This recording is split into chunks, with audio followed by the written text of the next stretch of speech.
আপনি কি জানেন এই রমজানে মাত্র একটি আমল আপনার জীবনের সব আগের গুনাহ মাফ করে দিতে পারে? বিশ্বাস হচ্ছে না? তাহলে আজকের এই ভিডিওটি শেষ পর্যন্ত দেখার চ্যালেঞ্জ রইল। হজরত আবু হুরাইরা রাদিয়াল্লাহু আনহু বর্ণনা করেন, রাসূলুল্লাহ সাল্লাল্লাহু আলাইহি ওয়াসাল্লাম বলেছেন, যে ব্যক্তি ঈমানের সাথে এবং সাওয়াবের আশায় রমজান মাসের রোজা রাখবে, তার পূর্ববর্তী গুনাহসমূহ ক্ষমা করে দেওয়া হবে। মুসনাদে আহমদ হাদিস ৭১৭০। এখানে দুটি শর্ত আছে। ১. দৃঢ় ঈমান। ২. শুধু আল্লাহর সন্তুষ্টির জন্য সাওয়াবের আশা। শুধু না খেয়ে থাকা নয়, বরং চোখ, কান, জিহ্বা সবকিছুর রোজা রাখতে হবে। যখন আমরা সত্যিকারের নিয়ত করে রোজা রাখি, তখন আল্লাহ আমাদের অতীতের গুনাহগুলো মাফ করে দেন।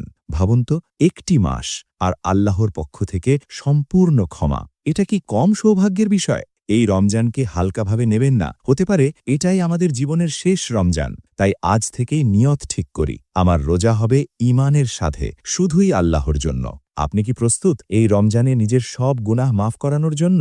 কমেন্টে লিখুন, আমি প্রস্তুত ইনশাআল্লাহ। আর ভিডিওটি শেয়ার করুন, যেন অন্যরাও এই সুসংবাদটি জানতে পারে। ভিডিওটি ভালো লাগলে লাইক দিন, আর ইসলামিক জ্ঞানভিত্তিক আরও ভিডিও দেখতে চ্যানেলটি ফলো বা সাবস্ক্রাইব করে পাশে থাকা বেল আইকনটি অন করে দিন। আল্লাহ আমাদের সবাইকে সঠিকভাবে রোজা পালনের তৌফিক দান করুন। আমিন। আসসালামু আলাইকুম ওয়া রাহমাতুল্লাহ।